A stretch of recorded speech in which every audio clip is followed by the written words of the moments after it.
this rejection had 1, 2, and also down here 3 leading up to it over here. So we saw a very large number of aggressive buyers that were not rewarded. In fact, we saw 2,000 for 114, 378 for 57. So let's go to the 15-minute and just quickly break that down. So on the 15-minute chart, we have the 15-minute chart over here on Bitcoin, and we also have the corresponding candle, the rejection over here.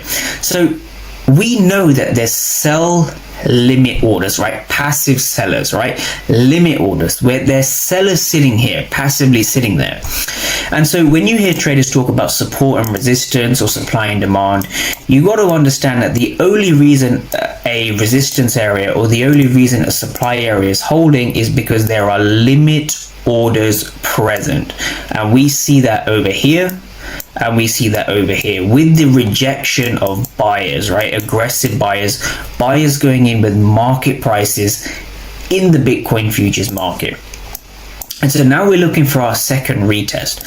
So there's a couple of ways to trade this, right? There's a very simple way to trade this, right? If you see price breaking below with the body, which is kind of what we got over here, what this is showing you, now that we've seen a break with the body, right, this can be a valid entry all the way down to here, right, with a stop loss just above this wick. So we're going to be breaking down why you can put your stop loss above this wick.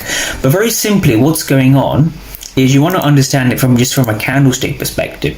If you see the market entering this area again and you see price breaking below, it's showing you that these limit orders are still present, right? These limit orders are still present, right? These buying market orders have failed, right? All these buyers here have essentially failed, right? And that is the only reason the market moves down.